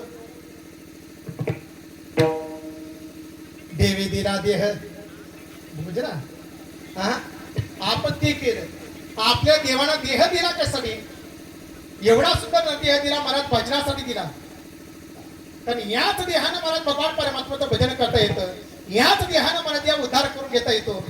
आणि हे ज्ञान नाही कोठे. चांगलं काय वाईट काय कशाला कुणाला कळतो? चांगलं काय वाईट काय कुणाला कळतं? हा जनावराला कुणाला कळतं? चांगलं खावं का वाईट खावं हे कुणाला कळतं? हा माणसालाच कळतं ना. चांगलं प्यावं का वाईट प्यावं हे कुणाला कळतं? तरी माणसं पितात. त्याला चांगलं म्हणावं मी तुमचं तुम्ही ठरवा. मी स्वतःच बोलत नाही, संतांचं प्रमाण आहे. पशु काय पाप पुण्य दानाती उत्तम मध्यम भोग भोगिती. पशुना विचारा चांगलं काय वाईट काय हे ना कळते काय? गाढवं कधी इथं मंडपात आलेले बघितलेत का? उकरण्यावर जाणार ते इथं कसे येतील? डुकराला कितीही सांगा मला तुम्ही या इकडे कीर्तनाला येतील का? डुकर कधीही कीर्तनाला येत नाही. काय होतं माहिती का? एकदा ती स्वभाव झाला आणि त्या ठिकाणी एकदा जर आपल्या विषयाकडे मन गुंतलं ना तर कितीही काना माणसाला तिथं बाजूत निघत नाही. आयुष्याचे आयुष्य गेले. मी सांगितलं तुकोबारायचे प्रमाणे विषयाचे चरवणी केली आयुष्याची गाणी. आयुष्य मला मातेला झालं तरी माणसं तिथं बाजून निघणार. सकाळी व्हिडिओ टाकला होता बघा तात्यांचा, भारूड केलं होतं तात्याने. या संसारापायी या संसारापायी तात्याने भारूड केलं होतं. व्हिडिओ सकाळी पाहिला. बऱ्याच वेळेस मला वाटतं मला वारी करावं पण आपण संसारात बाजून निघत नाही. भजनाला जावं असं वाटतं पण नाही जात मला. का? इतकं संसारात गुंतलं बरं. जग जन तरी देखे गुंतले प्रपंच मध्ये. प्रपंचामध्ये इतकं गुंतलो मला, इतकं गुंतलो की तो प्रपंच आपण सोडायला तयार नाही. तो प्रपंच आपल्याला गोबर असं वाटतं. पण चांगलं मनात कधी आपल्याला आपलंसं वाटत नाही. राहिलेल्या आयुष्यामध्ये माणसाला कधी आपलं जीवन धन्य झालं कधी म्हणावं? आज विचार करा. मी तर असं म्हणतो अभंग या ठिकाणी घेत असं त्यामध्ये सुरुवातीला ते सांगितलं धन्य ते संसारी दयावंत जे अंतरी. अंतकरणामध्ये दया आहे, ज्यांच्या अंतकरणामध्ये दुसऱ्याचा उपकार करण्याची भावना आहे, ज्याच्या अंतकरणामध्ये मला दुसऱ्याचं वाईट करण्याची भावना कधीच नाही, ते धन्य आहे. किंवा ज्यांच्या चित्तामध्ये फक्त भगवान परमात्मा आहे ना ते धन्य आहे. आपण धन्य कशावरून म्हणायचं? कारण आपण सत्संगात कधी येत नाही का? येतो चांगल्या विचारात कधी येतो का? मी तर असं म्हणतो ज्यांच्या चित्तामध्ये मला देव आहे, ज्यांचं चित्त मनात किंवा ज्यांचं जीवन भगवान परमात्म्याच्या सत्संगामध्ये ज्यांचं जीवन जातं ना, ते खरं तर धन्य आहे. आणि आज तात्यांचं जीवन बघितलं तर मनात पूर्ण जीवन त्यांनी काय केलं, भगवत सेवेमध्ये घालवलं, भगवत भजनामध्ये घालवलं. खरं जीवन ते धन्य आहे मला. ज्यांच्या चित्तामध्ये भगवान परमात्मा होता, ज्यांच्या मुखामध्ये भगवान परमात्माचं नाम आहे, त्यांचं खरं जीवन धन्य आहे. चिंतने सरे तो धन्य धन्य काळ. जो काळ आपल्या चिंतनामध्ये जातो ना महाराज, भगवंताच्या भजनामध्ये जातो ना, तोच काळ धन्य असतो. धन्य नेमकं जीवन कोणाचं म्हणायचं, कोणाला म्हणायचं सांगतो.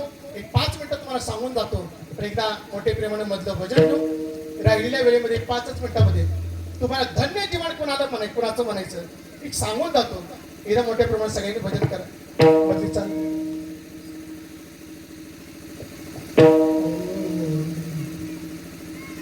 ते संसारे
संसारी दयावंत जे अंतरी येते उपकारासाठी आले घर जा वैकुंठ.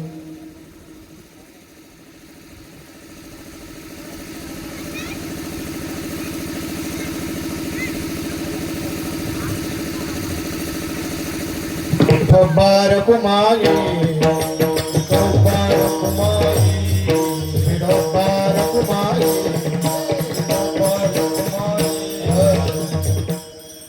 धन्य ते संसारी दयावंत जे अंतरी येते उपकारासाठी आले घर जा वैकुंठी. संत महात्मे मला तुमचा आमचा उद्धार करण्याकरता येत असतात. तुम्ही आम्हीही येतो पण तुमचा आमचा नाश ठरलेला आहे महाराज.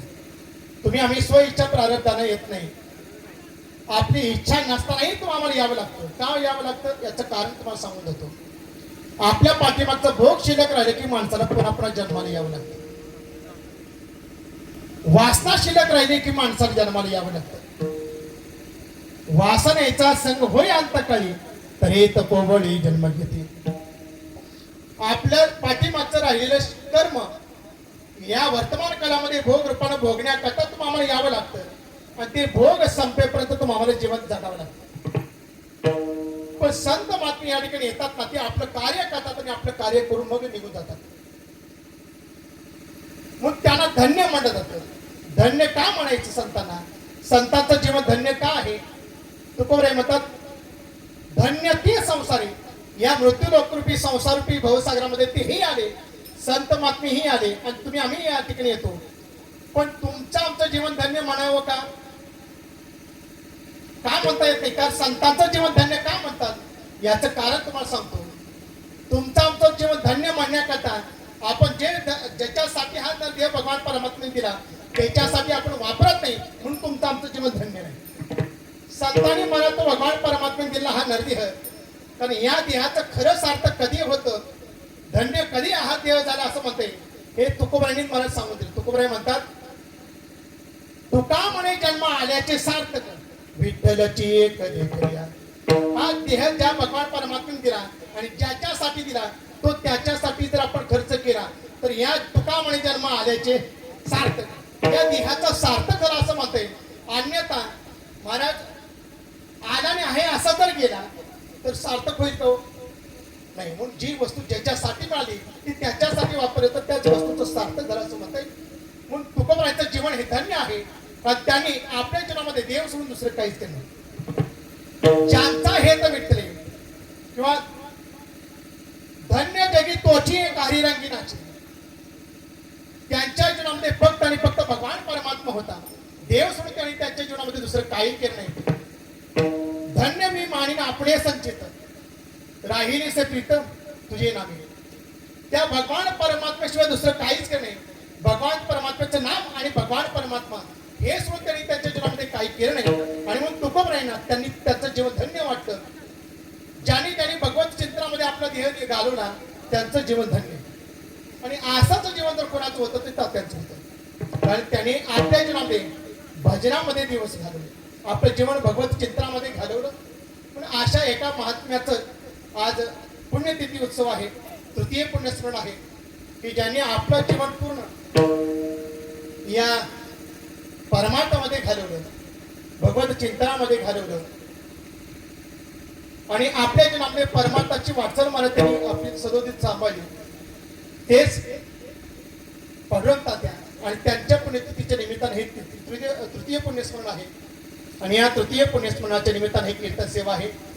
मला बरं वाटलं की त्यांचा जो परिवार आहे पाटील परिवार, त्यांचे दोन्ही मुलं आज बघितलं तर महाराज हेमंत पाटील आहेत, अजित पाटील आहेत, त्यांच्या महाराज मुलगी इकडं सोनाली ताई आहेत.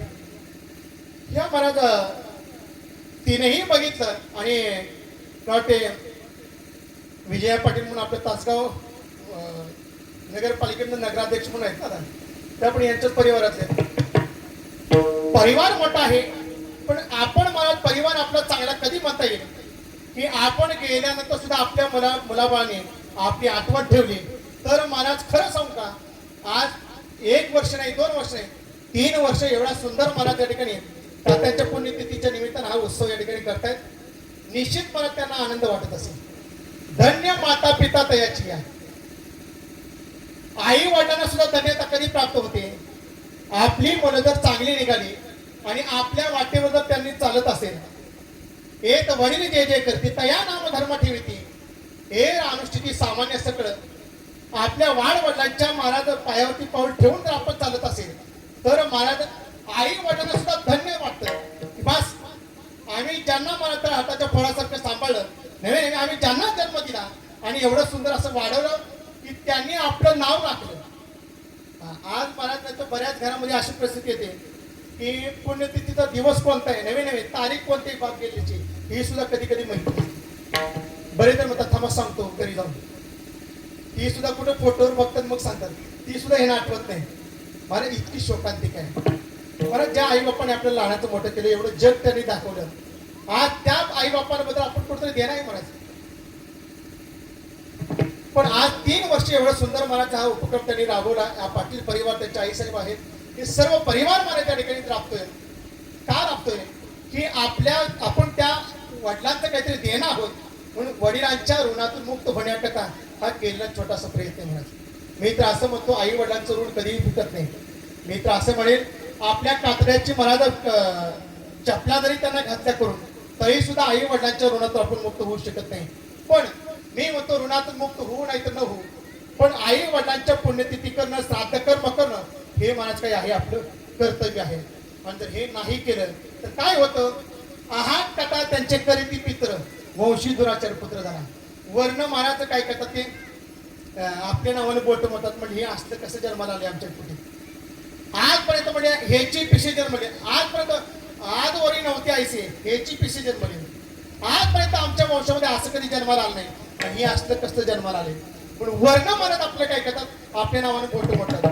लोक म्हणतात बघा ह्याला पितृदोष लागला. पितृदोष म्हणजे काय? ते तृप्त नाही झाले की मग महाराज आपल्याला काय होतं, पितृदोष लागतो. मग त्यांच्या निमित्तानं महाराज आपल्या आई वडिलांच्या निमित्तानं पुण्यतिथी करणं, श्राद्ध करणं आणि त्यांच्या पुण्यतिथीच्या नावानं अन्नदान करणं हे सगळ्यात मोठं दान आहे. मी तर म्हणतो इतर दानापेक्षा आज त्यांच्या पुण्यतिथीच्या दिवशी जे दान केलं जातं ना, अन्नदान, या अन्नदानाचं काही पटीनं मला आपल्याला काय होतं, पुण्य प्राप्त होतं. माता पितरचे अंकेचे दिवस म्हणजे इतर दुसऱ्या दिवशी दान पुण्य करणं आणि या नैमित्तिक दिवशी दान पुण्य करणं हे अनेक पटीनं आपल्या मला फलदायक असतं. म्हणून आज या ठिकाणी केलेलं अन्नदान, ज्ञानदान याचं पुण्य मला तात्पर्यंत पोहोचणारच आहे. पण या परिवाराच्याही मला जीवनामध्ये याचं पुण्य प्राप्त झाल्याशिवाय राहते. मी तर असं म्हणतो बाकी दान नाही झालं तरी चालेल, पण अन्नदान माणसानं करावं. कोणी असो, कसाही असू दे महाराज. इथं पात्र अपात्रतेचा विचार नाही महाराज. कारण अन्नदान करण्याकरता तो पात्रतेचा आहे का अपात्रतेचा आहे हा विचार कधीच केला जात नाही. तो तर असं म्हण आहे, चोराला सुद्धा द्या. चोर जरी मला थोडं आलं भुकेनं वाकळ होत तर त्या चोराला सुद्धा काही करा, अन्नदान करा. त्याचंही पुण्य तुम्हाला मिळाल्याशिवाय राहत नाही.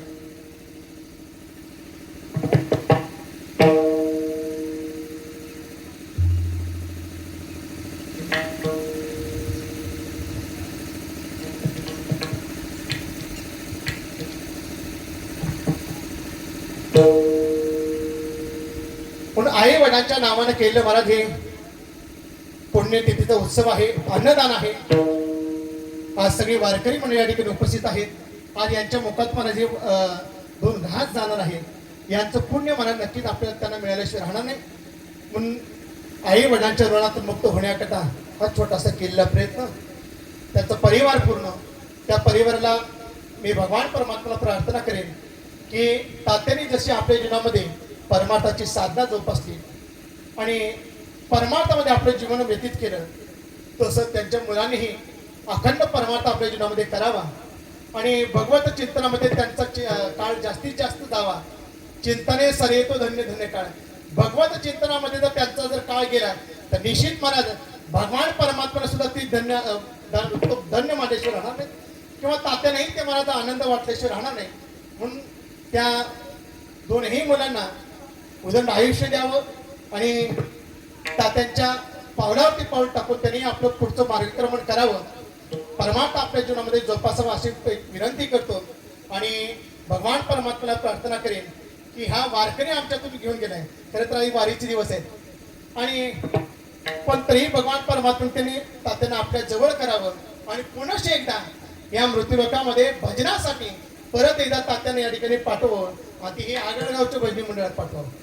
कारण आगळगावच्या भजनी मंडळात आता तात्यासारखा पुढे तयार होत पण आता माणूस वेळ लागला, पण असं तात्यासारखं भजनी आणि ते गवई होतं मला चांगलं गाणं कळत होतं, रागधारी गाणं होतं, एक जाणकार भजनी होतं. असं परत एकदा या भजनासाठी या आगळगावमध्ये परत जन्माला घालावं आणि परत एकदा भजनाची सेवा त्यांच्याकडून करावी असेच भगवान परमात्म्याला प्रार्थना करतो. आणि तुम्हा सर्व संत मायबापाच्या चरणी एकदा दंतमस्तक होतो.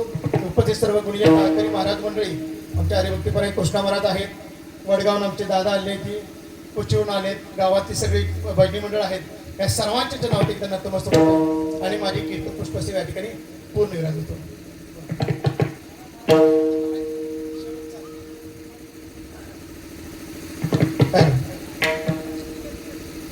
जरा विपदे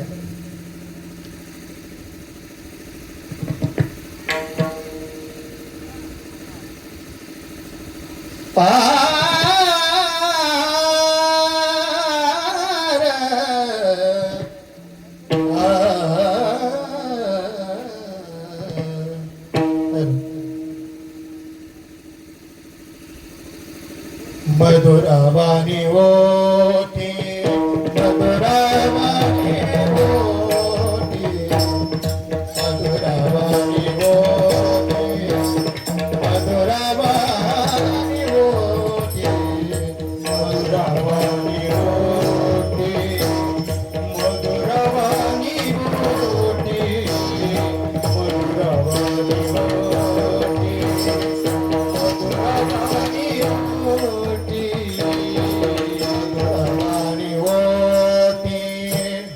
मधुरवाणी ओठी मधुरवाणी ओठी मधुरवाणी ओठी मधुरवाणी ओठी मधुरवाणी ओठी मधुरवाणी ओठी मधुरवाणी ओठी तुका म्हणे वावा पोटी तुका म्हणे वावा पोटी येते ओप तारासाठी येते ओप तारासाठी येते ओप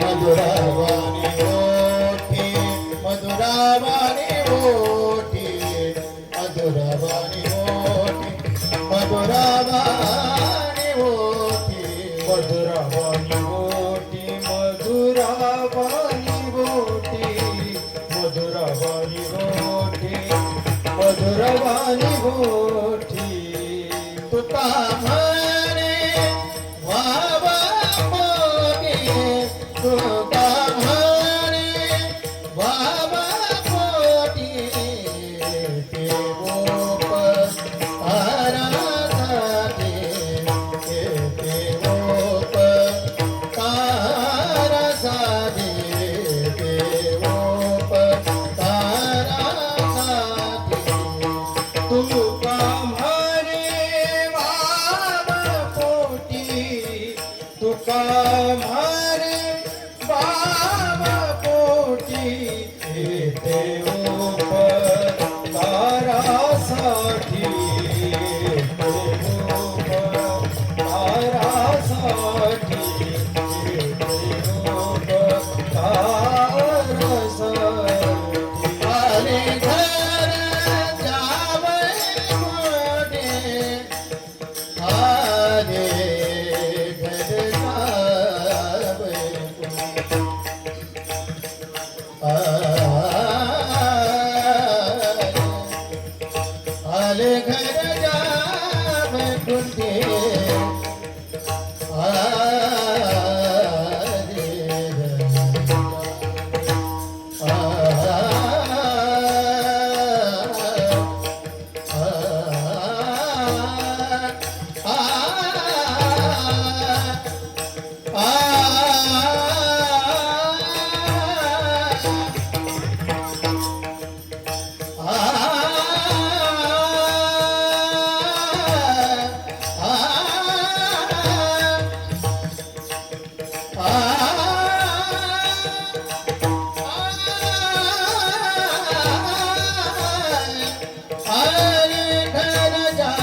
आले खर जावई कुंटी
आम्ही जातो तुम्ही कृपा सुद्यावी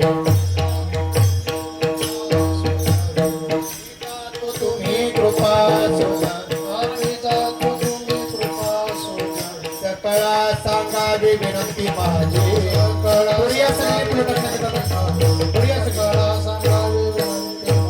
वाडवेळ झाला उभा पांडुरंग वाडवेळ झाला उभा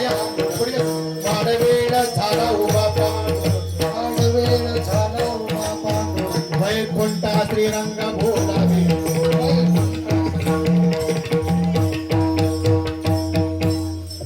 अंतकाळी विठू आमासी पावला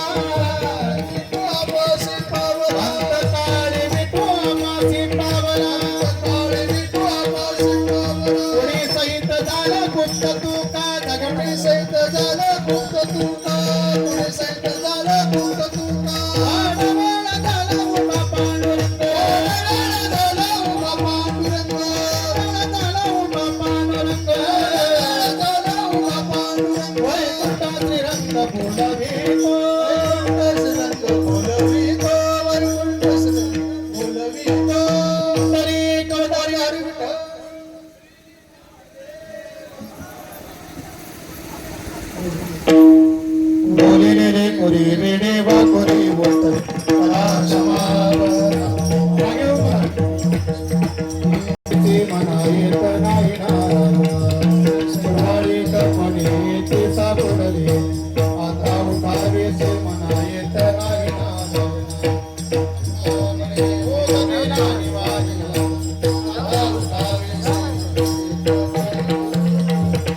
करुणी आरती आता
ब्रह्माची रामजनार्दन चरणी तत्वची ठेवले आस्ती ज्ञान राजा महाकैवल्य तेजा सेवती साधू संत मनोवृत्तीला माझा आरती ज्ञान राजा कालिकोटांगण वदीन चरण डोळ्यात पाहिजे उपदिन नेहमी आलिंगन आनंद पूजन भरू वाळ विठ्ठल